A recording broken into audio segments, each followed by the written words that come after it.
What's up, everybody? It's Soren Baker. Amir, Rahimi. And today on The Great Debaters, some Gangster. Get ready to step in the arena.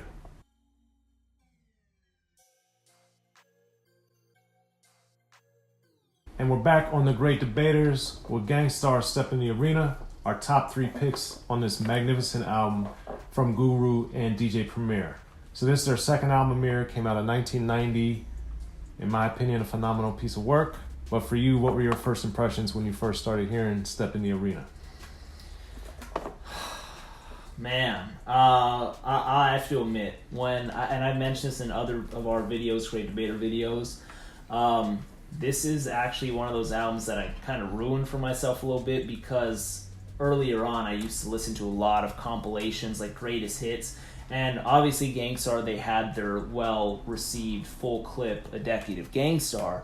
That was not the compilation that I had heard. There was actually another compilation called Mass Appeal, The Best of Gangstar. And that's what I remember I picked up at Best Buy. And I heard that before I picked up any other Gangstar album. So I'm a little biased and partial to some of the songs that made it there because I'd heard them so much. That being said, when I got to Step in the Arena, I was like, oh yeah, I remember this song from the Greatest Hits. And I was like, well, these other songs are also really, really, really good.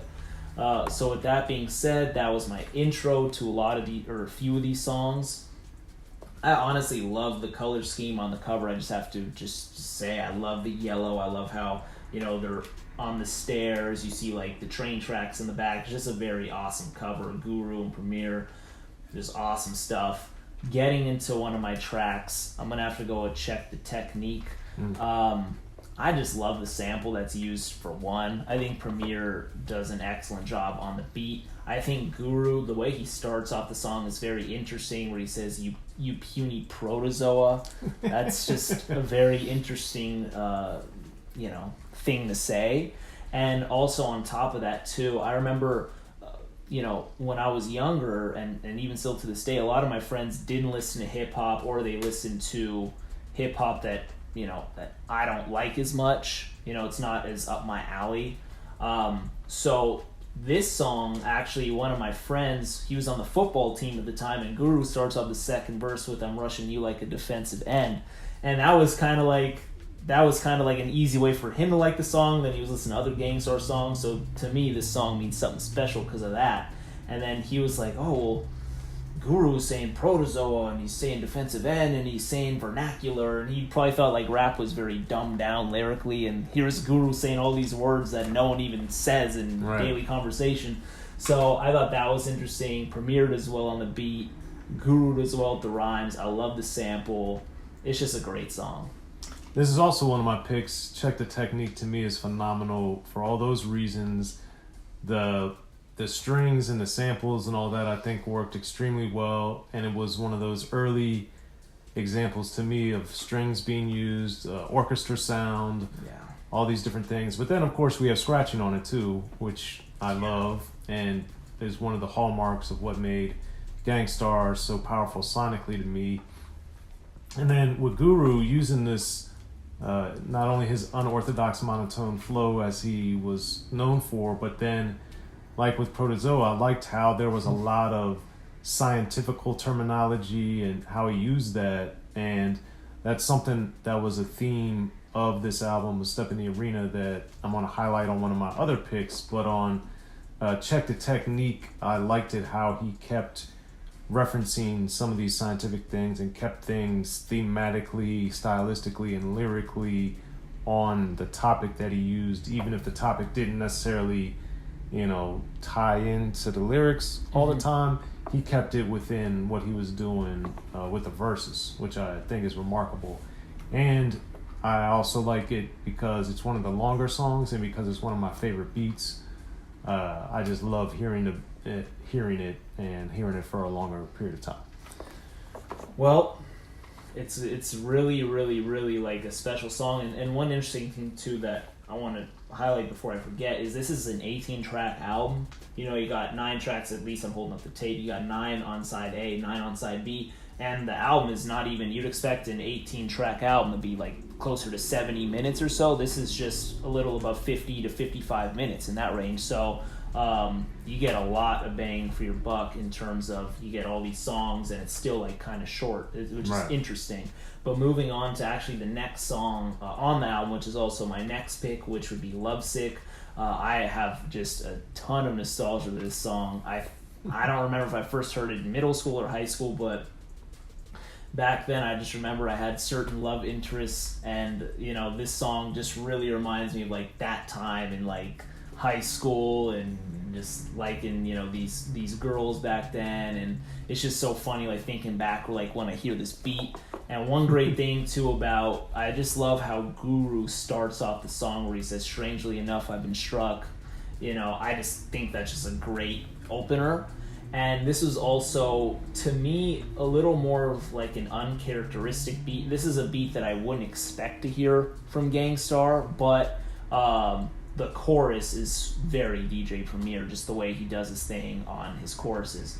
But that I really like about the song. I like the sonics of it. I like how Guru approaches it from the beginning, and also the second verse where he's also telling a story as well, where he took his girl to the club to shake her rump, and for him to have a good time, etc., which I thought was a cool line. But then on top of that, he's basically saying like, oh, some people he knew approached him, some women approached him and said, come to the party, let's all kick it. And then his girl let her jealousy kind of overcome her, and then was willing to ruin the relationship just over some jealousy. And then Guru is now left lovesick, which I find that very interesting, an interesting story. But I just like hearing these stories and seeing like these other perspectives and things that probably did happen to Guru in similar fashion, hence why he's talking about it. So Lovesick, great song, had to be my number 2. That's not one of my picks, although I enjoy the song and like it and thought it was a very interesting choice for them. My second pick is going to be the title track, Step in the Arena. And again, the beat, the scratching and all that I love. And then lyrically, this is something that Guru also did on Check the Technique, but he mentions a lot of like fighting terminology, like lances and all these different things that when I first was hearing them, I was like, oh man, this is pretty cool. But then when you realize later, this is something that I think we've lost a lot in rap, of artists taking things lyrically in different ways and exploring like this side of vocabulary, this side of imagery that we don't get as much because things have become so much more literal rather than expounding and using this lyrical creativity that Guru displays throughout Step in the Arena, both the song and throughout the entire album. So lyrically, I just really liked how he played with that, and the arena being this literal arena of battle and warfare, and then it's kind of a figurative one maybe of rap and their cipher, their being or what have you. And I just really appreciated that, and it's also one of my favorite beats on the album. So that's my second pick. And Step in the Arena was really fighting to be in my choice, in my top 3. It's just really hard. Like, you got Step in the Arena, you got the songs that we just talked about before that, you got As I Read My Essay, Who's Gonna Take the Weight. It just goes and goes and goes, and it's a really strong album. And most people talk about Hard to Earn and Moment of Truth, like those two as being the top 2, but Step in the Arena is it's like, man, it's right there. It's right there. So good. So it just shows how potent their catalog is. But anyways, going on to my third pick, I'm gonna go with Just to Get a Rep. I love this freaking song. I love this beat, just everything. I love the beat and I love the lyrics. Every song that I'm talking about. But this one, I genuinely appreciate that nice and smooth sample. Just awesome, dude. And the thing that's great about the sample is Premier, he's a genius with picking, his vocal samples, in my opinion. He's done it flawlessly throughout the years. And this, nice and smooth sample is so great for the stories of the song, within the song.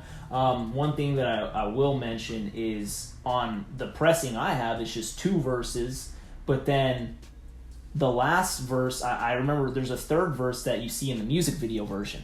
So I was just like, wait, because he says the rep grows bigger, and then I was like, wait, the rep grow. I was like, that's not on my album version. But anyways, to move on, just to get a rep, excellent stuff. I love how in the second verse you actually the story of the guy who's basically caught around, 10 dudes basically caught him and they're about to jukes him.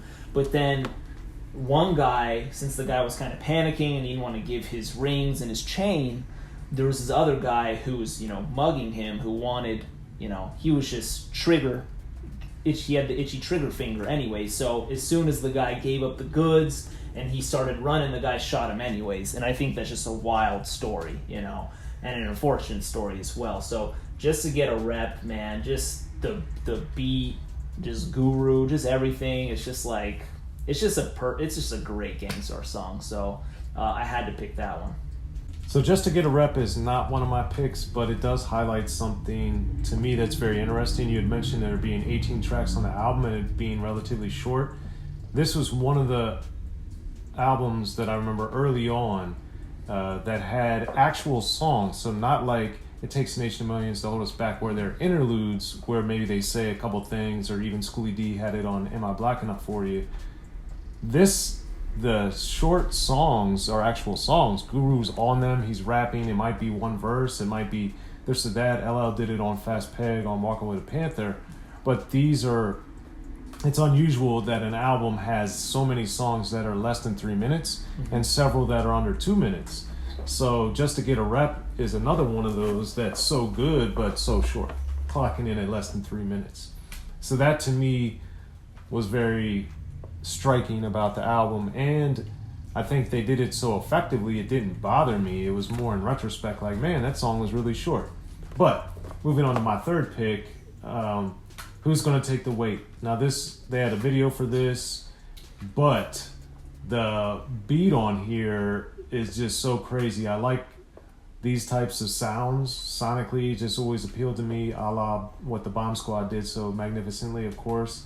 And then Amir just did a phenomenal job with Who's Gonna Take the Weight. And then Guru having a little bit of political stuff, which of course he has sprinkled throughout the catalog, sometimes heavier than others, of course. But I liked it how there was the philosophical side of him as far as, what's going on in society, what's going on in the rap world and all this stuff. And then the video matches some of that with some of the imagery that he uses. But I just thought that Who's Gonna Take the Weight was a great juxtaposition of what Guru did and his strengths lyrically, and then Amir coming with these bizarre, unorthodox sonic concoctions that just stand the test of time, man. And it's also a great thing that a song like Who's Gonna Take the Weight back in 1990 was a single that had a video and all this, because that's the type of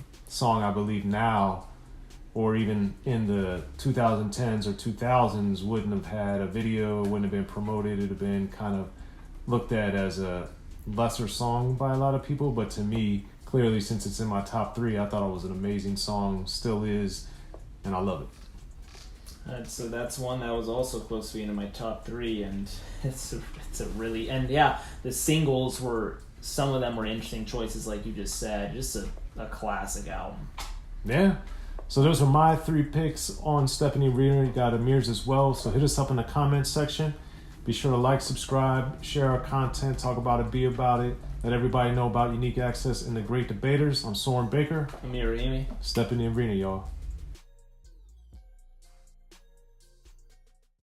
Be sure to check out the History of Gangster Rap by Soren Baker. He's official. History of Gangster Rap features exclusive interviews with Ice-T, Snoop Dogg, MC Ren, the D.O.C, and dozens of others. The History of Gangster Rap, a definitive look at how Los Angeles changed rap forever. In Los Angeles, the streets definitely set the tone of the hip-hop music. At 19, I got a $50,000 car. My whole angle always was, I'll be street, but I will always tell you the horrors that go along with this life. There will be penalties and casualties for just wearing the wrong color in somebody's neighborhood. And once gangster rap made it from the streets to the TV, the genre exploded. With Fab 5 on your TV back with NWA. Yo MTV, it just catapulted us from being local heroes to national gangbang rappers. The history of gangster rap discusses it all from 1980 up till today. It's always gonna be shit happening in the streets.